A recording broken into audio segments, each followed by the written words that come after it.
This is the story of a trophy for the world. A journey. A dream.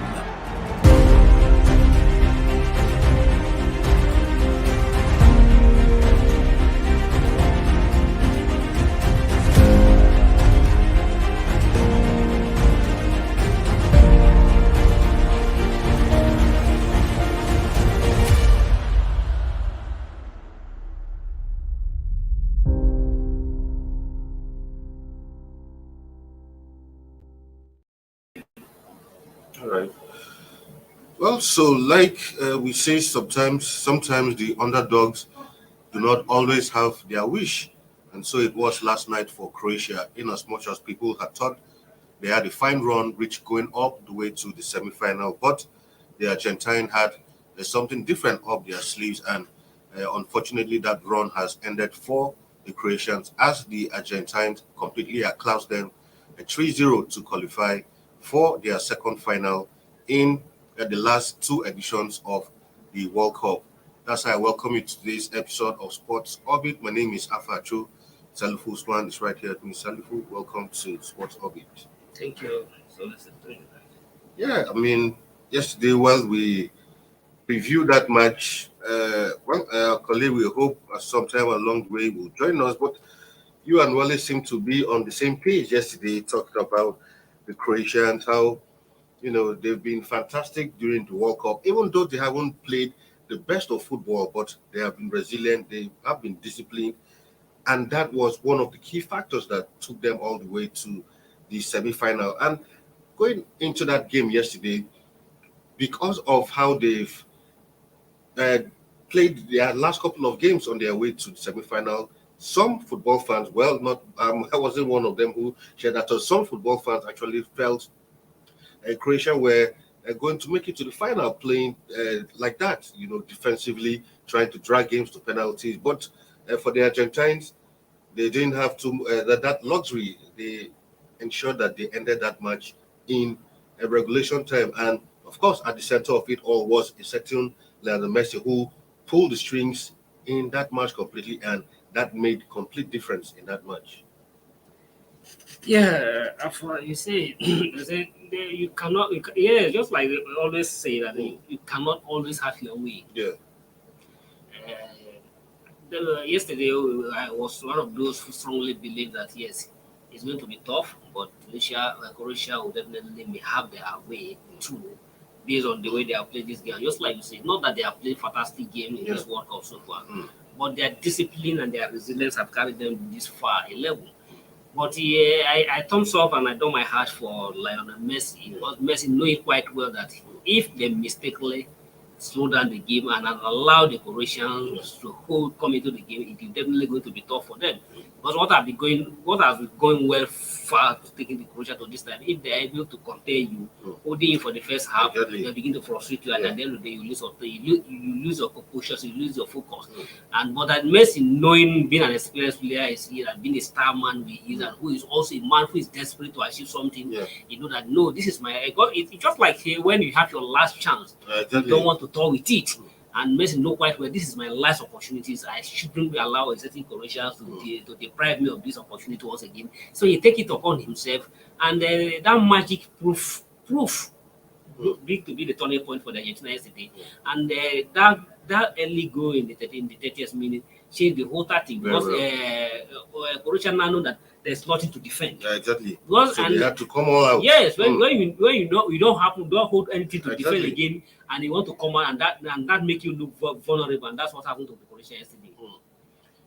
I mean, like we said yesterday, apart from Messi being instrumental, scoring his fifth goal of the tournament, as it stands now, he's currently joint top scorer with Kylian Mbappe. He was also yesterday recorded.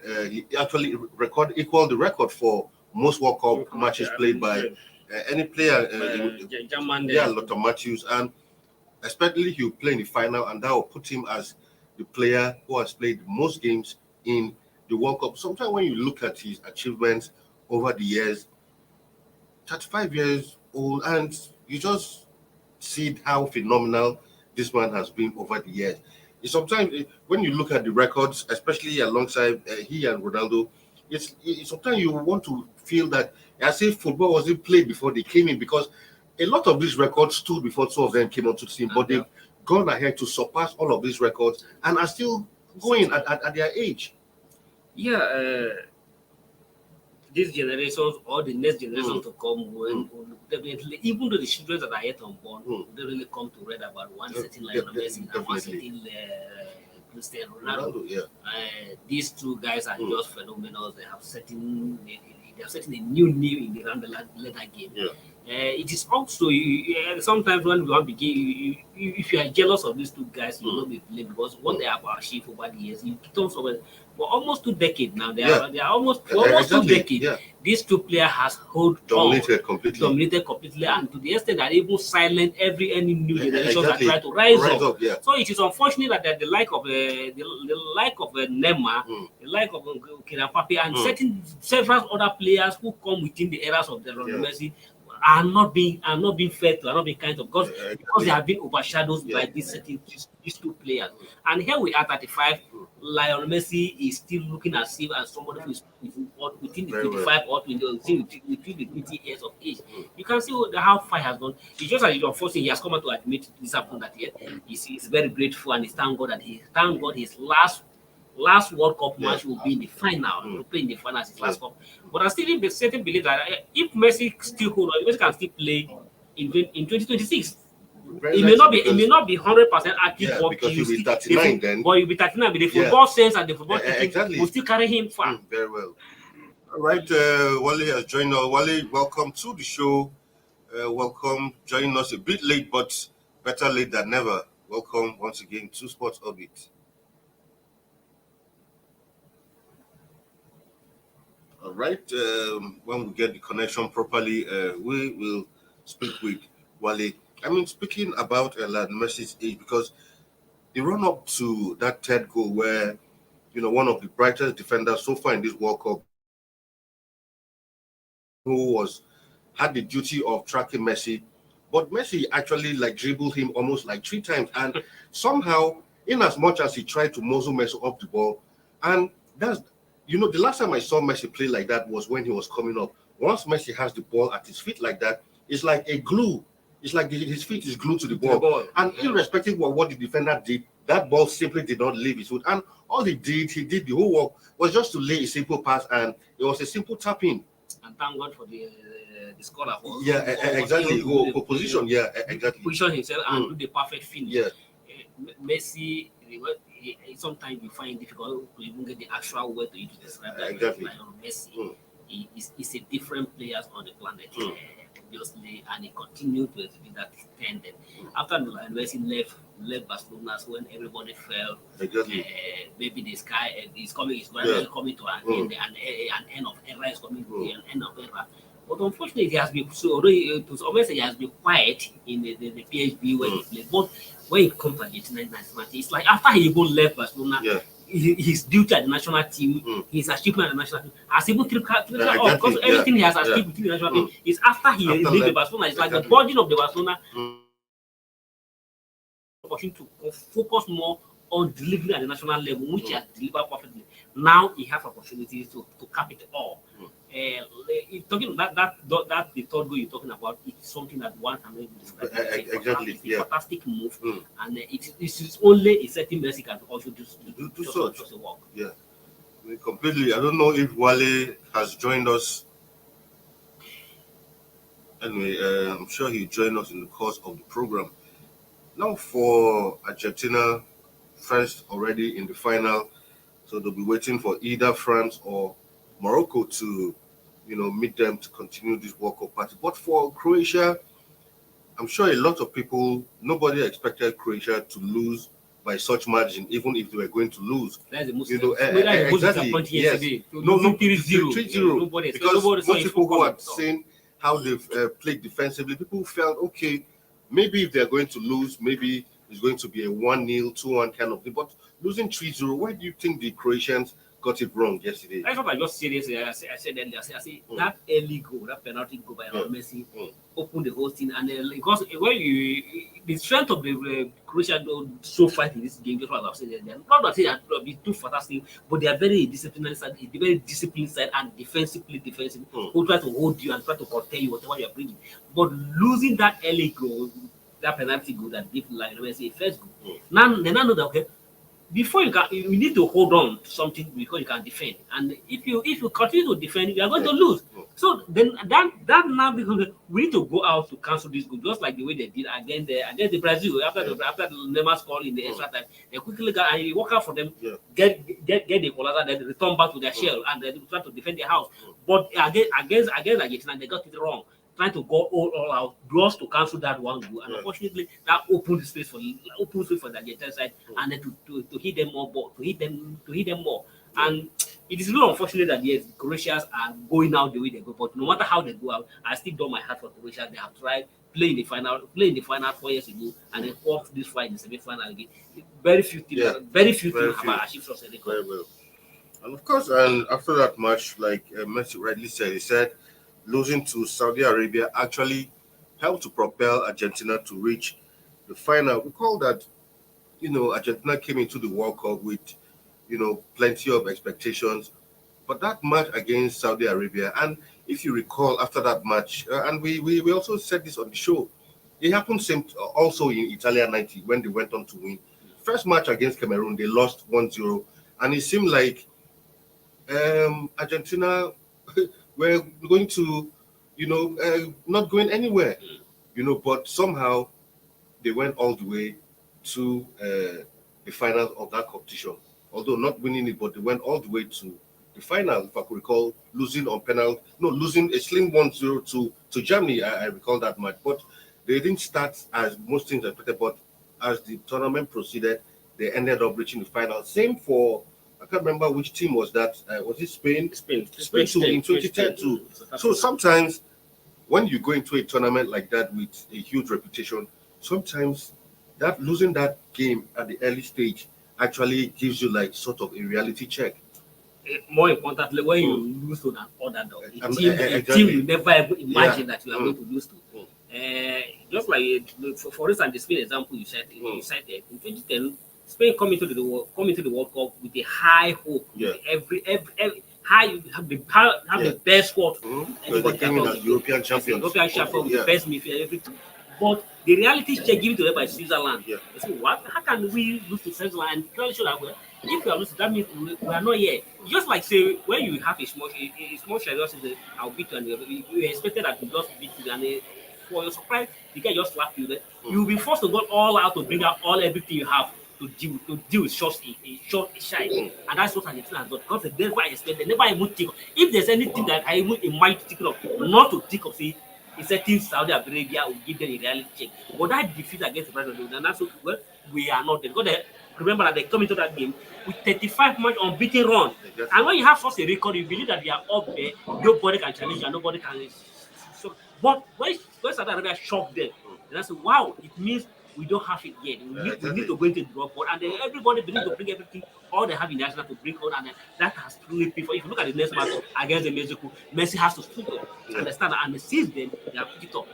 But maybe I hope maybe it will work for them, just like how it worked for Spain in 2010, losing the first one and becoming champion. That is the wish of all the Argentines want to see. But we are waiting to see who they will meet in the final. All right, looks like Wale has joined us. Wale, can you hear me? Of course, I can hear you. Good afternoon to you, Alpha, and also Salifu. It was, a mouth-watering semi-final clash yesterday.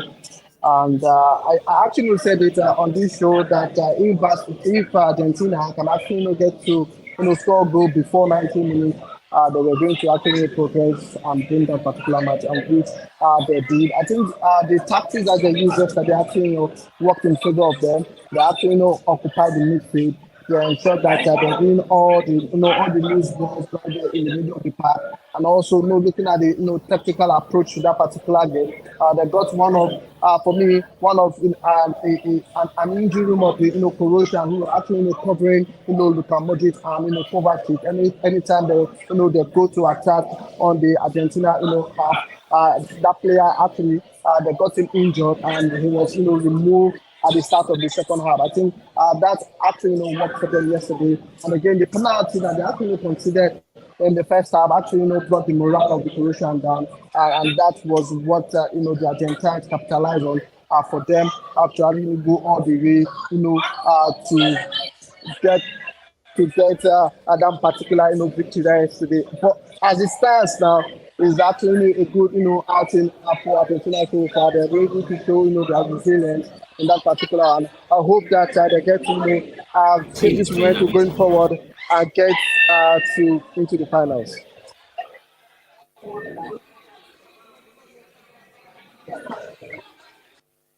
Quick break, and when we come back, Sport Orbit continues. Don't go nowhere.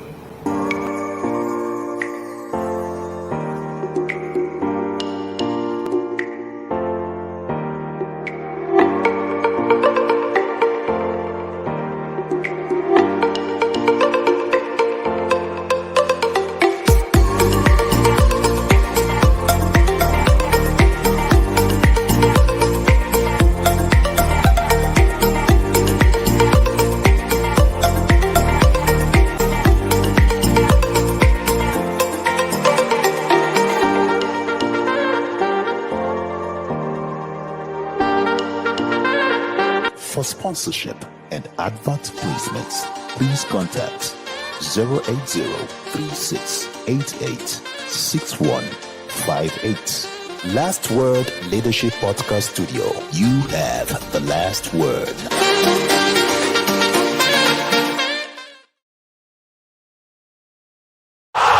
Sports Orbit. We make the world go round.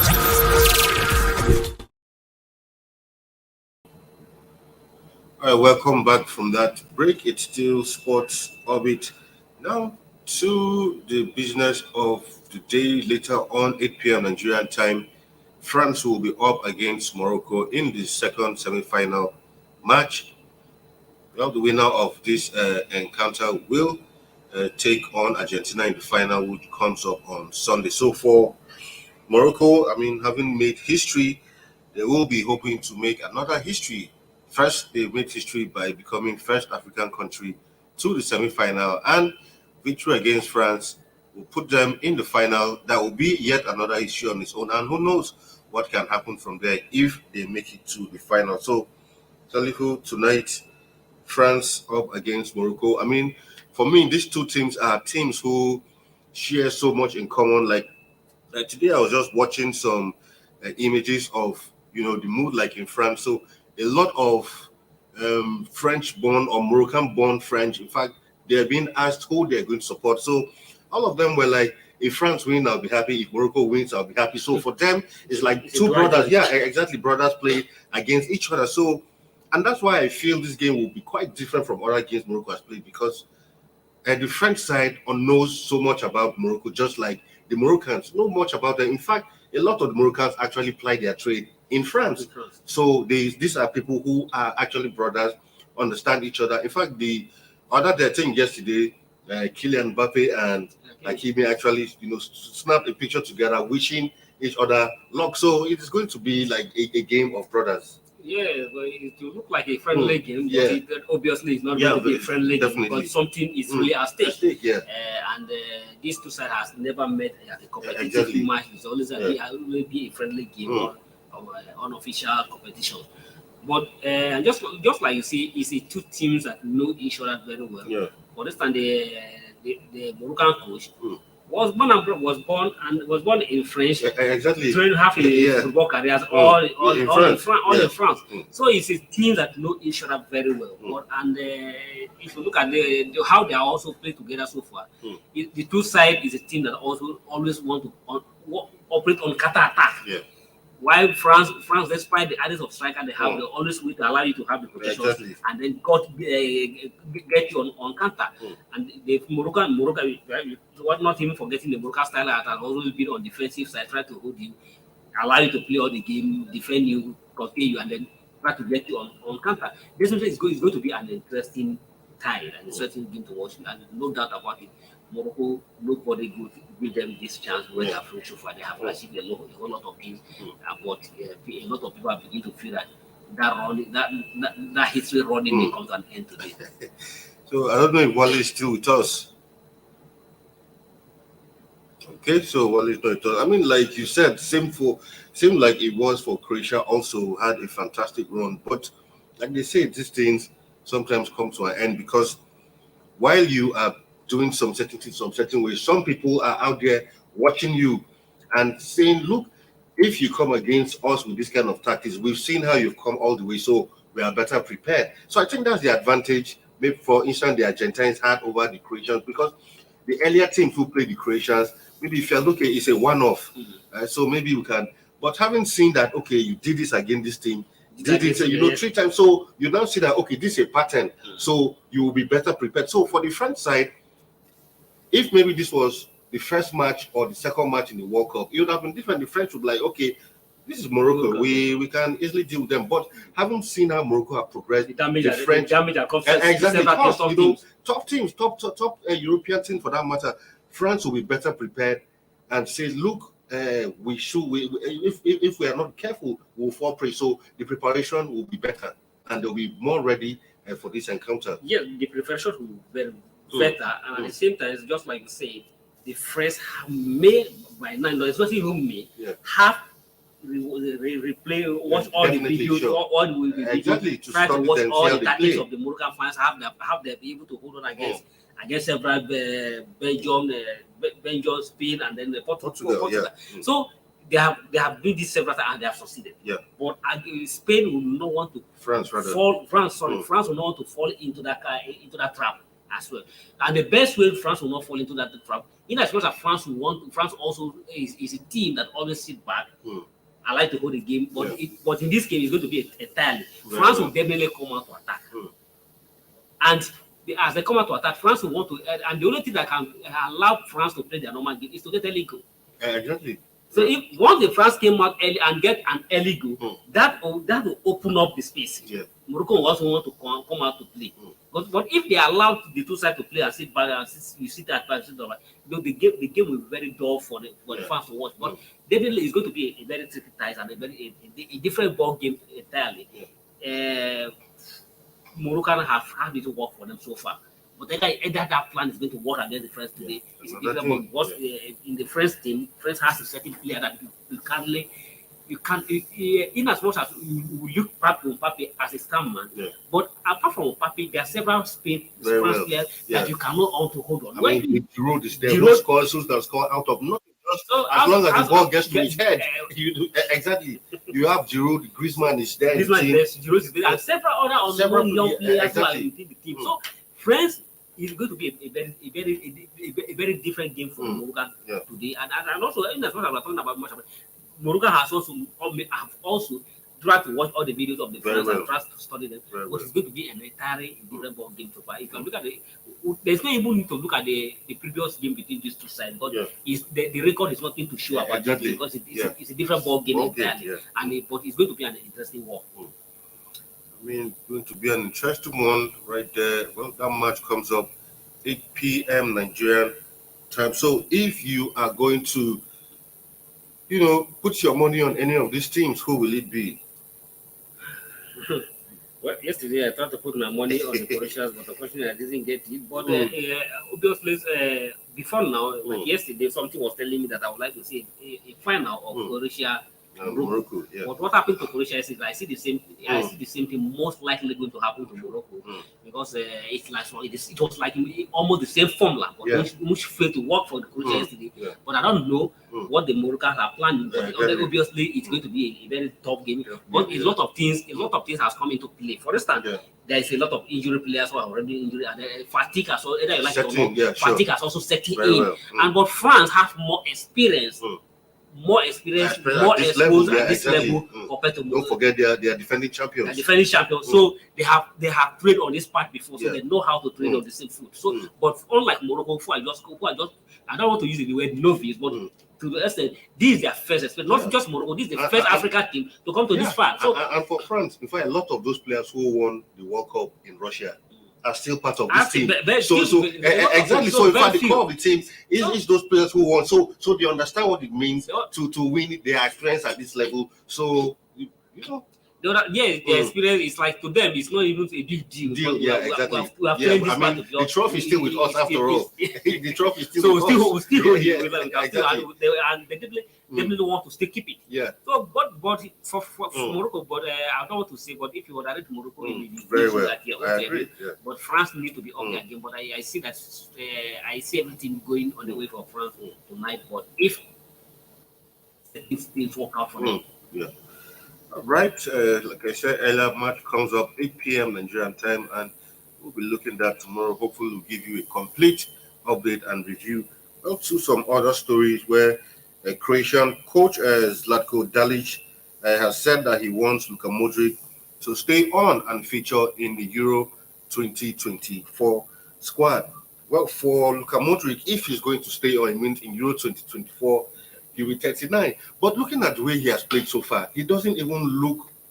the age is not showing. It's not showing at all. He doesn't even look like someone who is even taking a retirement. And some interesting things I even read about this Croatian team of their training regiment.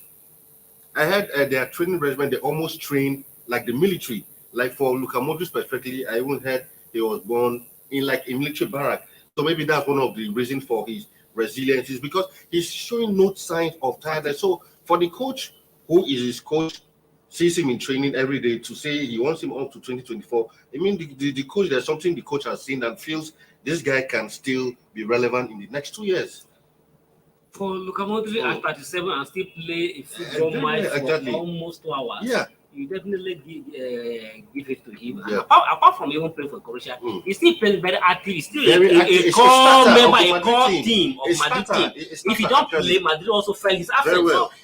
So if you are hoping to see Luka Modric retire soon, I think you may be wrong. And the coach has come out to say that the Luka Modric you see now, you still see him 24 years. You still see him in 2024. Yeah. You know, so the age is not really showing on him. No, he still have what he is. Still very active and play his normal game. For at his age, still play 120. Really sure that he still have a long way to go. For it, not forgetting that it was a goalkeeper, the Italian goalkeeper before, play almost to 40 years. Exactly, yeah. I mean, even same for Ronaldo after that loss, when he was asked about his plans, he said this is not the time for him to even talk about whether he's retiring. So that gives you an inch that, look, maybe he might be thinking, okay, if I play another World Cup, I'll be 41. Maybe I can even try it, because you never know with these footballers of these days. And these days, as long as modern footballers these days are able to take care of themselves.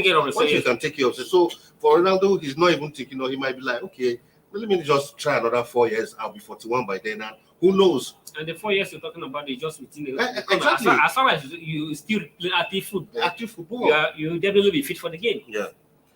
And it's this level, for example, Modric, I will still see him in Real Madrid, and we still hope to see him next season. Exactly. So by seeing him this season, see him next season, where is 24? 24 is already with us here. Yeah. All right, to some other story before we leave, where Nigerian striker Victor Osimhen has assured Napoli that he has no plans to leave the club next summer. Recall that he has been linked with the likes of Chelsea, United, Liverpool, and Real Madrid. So far, for him, he said, I set the standard for myself. This is the life I want to live. When things were not going so well for me, I kept on believing, kept on praying, kept on working hard. I did other jobs before coming back to my love football. I mean, for footballers, like they always say, you never take footballers for their word.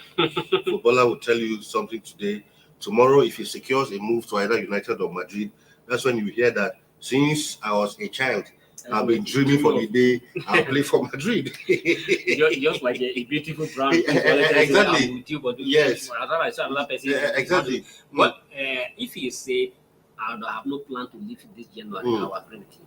Yeah. But to say I have no plan to leave leave Napoli, in the next summer, I think exactly. he's trying to play far away, or he's trying to. Because if the right money comes, the club will even be the first to tell you that, look, even we though have if you say received he's a not fee. going, Yes. the club will. Of course, when you have a good offer, please, you can. And he can't even tell me that if the right price comes, for this time, Chelsea come for him, or for this time, Liverpool come for him, or Madrid come for him with the right money and the exactly. You have no any choice. Very But all he can only play.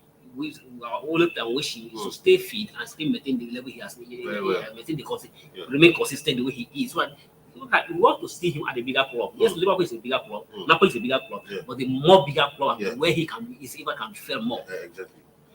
All right, with that, we'll call it a day on today's episode of Sports Orbit. Don't forget, Morocco France comes up 8 p.m. Nigerian time, and we'll be looking forward to that one. Salifu, thank you for being in studio once again. Thank you. Well, our colleague Wale, the audio wasn't right, but hopefully tomorrow Wale will join us once again. My name is Afa Acho. Do stay safe out there, and it's bye for now.